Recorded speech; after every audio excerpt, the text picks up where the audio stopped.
Oi, Márcia. Você consegue ouvir? Ah, agora estou conseguindo. Tava desligada, minha internet caiu pela segunda vez.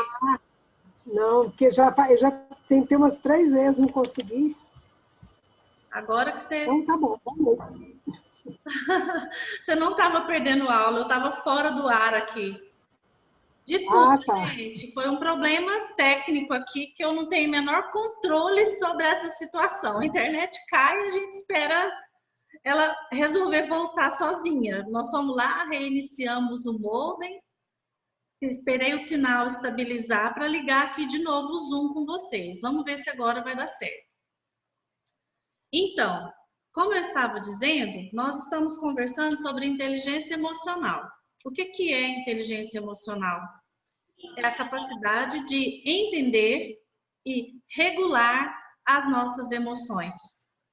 É muito comum a gente encontrar pessoas que não têm inteligência emocional. É mais comum encontrar pessoas que não têm inteligência emocional do que têm inteligência emocional. O que significa uma pessoa que não tem inteligência emocional? Um exemplo seria uma pessoa que. Vou dar um exemplo da internet agora. A internet caiu.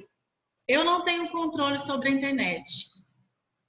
Aí eu vou ficar nervosa, com raiva da internet e vou ficar grossa com algum aluno aqui, vou responder de maneira rude, ignorante, vou dar uma aula com raiva. Isso não seria ter inteligência emocional. Por quê? Porque vamos entender como é que é? Primeiro eu tenho que entender, a internet caiu, eu não posso fazer nada, não adianta ficar com raiva, adianta ficar com raiva. É igual criança, gente. Adianta chorar, adianta dar birra? Não adianta.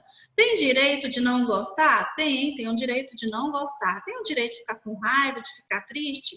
Tem o direito de ficar com raiva e ficar triste. Mas o que fazer com essas emoções? Como reagir em relação a essas emoções? Então, às vezes adianta? Como assim, Vitória? Adianta o quê? Ficar com raiva? Não, Thiago falou assim, que nem criança. Às vezes nós. Eu não entendi o que você falou, tá muito baixinho. Sério, meu áudio deve estar ruim, então. Aí, melhorou. Não, eu falei assim, porque a senhora falou que não, a criança não adianta chorar, espernear. Aí eu falei assim que às vezes adianta, infelizmente. Tá. Tem algumas crianças que sim, vencem os pais pelo cansaço e choram até conseguir o que querem, e Isso. perneiam até conseguir o que querem. Mas o que eu estou querendo dizer para a gente ensinar uma criança a ter inteligência emocional, para quando ela for se desenvolvendo, ela se tornar um adulto com inteligência emocional, é dizer para ela, ou nós mesmos, vamos supor que nós não tenhamos inteligência emocional, e como que eu vou ensinar isso para vocês? Quando você sente alguma emoção, ou quando você se exalta, ou quando você está se sentindo fora do contexto, presta atenção nos sinais corporais que você tem, porque cada emoção controla um tipo de reação fisiológica. Às vezes uma adrenalina, um coração com taquicardia, um suor mais forte, uma sudorese, né, um suor frio. Isso seria talvez medo. Tem gente que fica vermelho, nem sempre ficar vermelho é ficar vermelho de vergonha, às vezes fica vermelho de raiva. E às vezes a pessoa não sabe que está sentindo aquilo. E às vezes uma pessoa dá um tapa, um amigo da gente dá um tapa na cara de uma forma bem delicada, como por exemplo, eu falo uma coisa bem exaltada para alguém e a minha amiga vira para mim e fala: mas por que você está falando comigo desse jeito? O que eu te fiz? Aí a gente parece que dá aquela travada e pensa: ela tem razão, por que eu estou falando assim com ela? Eu fiquei com raiva, foi lá da outra situação no meu trabalho, no trânsito, enfim. A nossa vida está cheia de situações como essa, que as pessoas vivenciam uma situação ou uma pessoa deixa ela exaltada ou com medo, ou triste, ou com raiva, e ao invés dela trabalhar essa emoção, entender essa emoção e regular essa emoção, ela desconta em outra pessoa que não tem nada a ver com o parto. Isso é errado. Isso é burrice emocional, gente. E muitas vezes nós agimos de forma burra emocionalmente. Porque também deve ser isso que a Carol falou, que eu citei, acho que foi a Carol, falou que eu citei em sala de aula sobre inteligência emocional. Como que se cria uma criança burra emocional? É não deixando essa criança expressar suas emoções. É aquele pai que não deixa a criança chorar, fala que principalmente o menino, homem não chora, esse tipo de conceito errado. Ou se não, uma criança bateu no irmão. Aí o irmão vem chorando, meu irmão bateu em mim. Aí a mãe pega o menino e fala assim, não pode bater no seu irmão. Bater é errado. Olha o que ela está fazendo. Batendo. E ainda diz, eu te bato porque eu te amo. Meu Deus! Que confusão na cabeça dessa criança. Então eu amo muito meu irmão, né? E vou lá quebrar a cara dele de tanto amor. Porque eu fico com muita vontade de bater nele. De tanto amor que eu sinto. Tudo errado. Emoção com a ação completamente desconexa. Então, nós temos que entender que para ensinar para as crianças primeiro e para as outras pessoas, primeiro a gente precisa entender em nós mesmos quais são as nossas emoções, pelo que a gente está passando naquele momento. Ser inteligente emocional é identificar, nomear e regular a emoção. E no caminho desse desenvolvimento, quando nós aprendemos a ter inteligência emocional em relação a nós mesmos, nós podemos ajudar os outros. Eu posso ajudar um amigo, um familiar, um paciente, no consultório ou em qualquer situação do trabalho, da vida profissional de vocês. Tentar ensinar o outro a identificar o que ele está sentindo. Então, a pessoa está exaltada contando uma história, então a gente vira para ela no consultório e fala assim, e o que você está sentindo em relação a isso?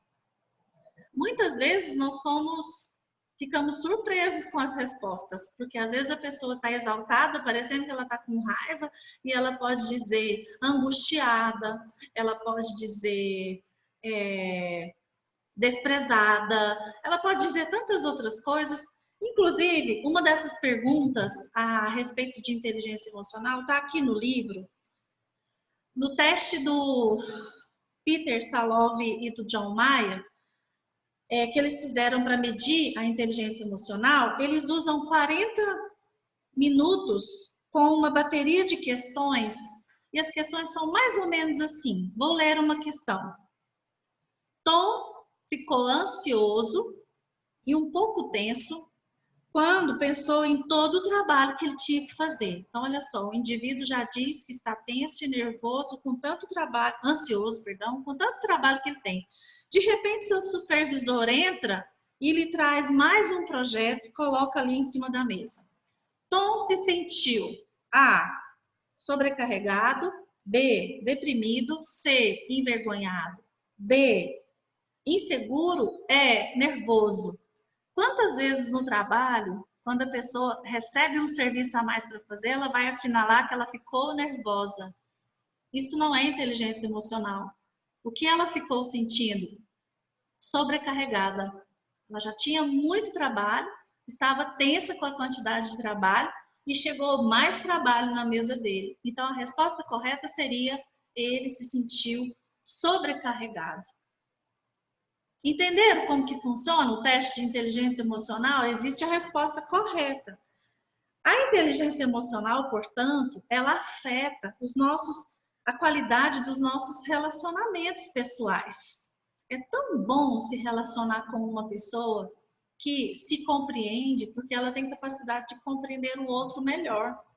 Quando duas pessoas não têm inteligência emocional começam a discutir, é o contrário daquele exemplo que eu dei da minha amiga, né? Eu dei o exemplo, sim, eu falei grossa com a minha amiga tem inteligência emocional, vira para mim e fala: o que eu te fiz? Você tá falando comigo assim? Se ninguém tem inteligência emocional, vira uma briga, vira uma confusão. Eu falo grossa, Ah, vai te catar, que eu falei pra você ficar desse jeito comigo, né? Começa um bate-boca e inteligência emocional zero para as barraqueiras em plantão, né?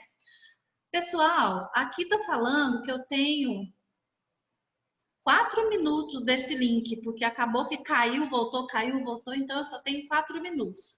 Quando acabar, eu volto no mesmo link, tá bom? A gente retorna todo mundo aqui pro mesmo link. Ficou Boa claro? noite, Boa noite. professor. Pode Boa falar. noite. Boa noite. E a pessoa que somatiza tudo também é uma falta de inteligência emocional?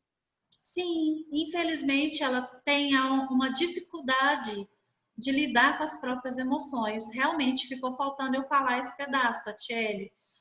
Algumas pessoas não sabem identificar o que estão sentindo e elas estão ansiosas. Por exemplo, essa questão que foi citada aqui no texto que eu li, né? Tom estava tenso por causa da quantidade de trabalho. Aí vem o chefe e dá uma bronca nele. Geralmente, bronca de chefe, não podemos discutir muito e argumentar muito, né? O chefe fala, às vezes a gente tem que acatar sem concordar. Ok, eu tenho que acatar sem concordar e não deixar que isso me afete emocionalmente. Por quê? Porque engolir sapo, engolir raiva, provoca úlcera. Por isso que chama gastrite nervosa, úlcera nervosa. Por quê? Porque ela é uma doença psicossomática. Ela existe, não é uma doença psicológica. Ela existe, a doença existe, mas a causa dela foi uma questão psicológica, foi um não saber lidar com as emoções. Então, sim, infelizmente, não saber lidar com as emoções pode causar uma somatização. Você tem razão. Respondi? Sim, respondeu. E só mais Ok. uma pergunta. Pode fazer. E se essa pessoa aprende a lidar com as emoções, essa doença, ela acaba desaparecendo, diminui os sintomas? Sim, quando as pessoas aprendem a lidar com as emoções e fizer o tratamento, porque no caso o estômago já está machucado, né? Então eu tenho que tratar do estômago que já está machucado. Mas aí, numa situação futura, ela não vai deixar, ela não vai permitir que um nervosismo, uma ansiedade, uma angústia machuque o estômago de novo. Ela vai conseguir falar, ela vai conseguir extravasar essa emoção de uma outra forma, de maneira com que não somatize. Se tem cura, tem. Se tem como desenvolver a inteligência emocional, tem, em qualquer idade. Inclusive, a psicoterapia é um momento onde os psicólogos ajudam as pessoas a desenvolver a inteligência emocional. Porque na psicoterapia a pessoa tem oportunidade de se ver no espelho, né? O psicólogo faz como se fosse um papel de espelho, mostra para ele como que ele está reagindo e como ele deveria reagir. Eu conheço uma pessoa que tinha muita afta num relacionamento que ela tinha conjugal. E por quê? Porque o marido era extremamente repressor e ela engolia muita coisa que ela não concordava. Então ela vivia com aftas enormes pela boca, sofria muito. Ela fez terapia. Depois de um tempo da terapia, ela se divorciou e nunca mais ela teve afta. Não é interessante? Pessoal, eu vou encerrar então o link aqui, porque já está acabando e a gente volta de novo, tá bom? Espero todos vocês.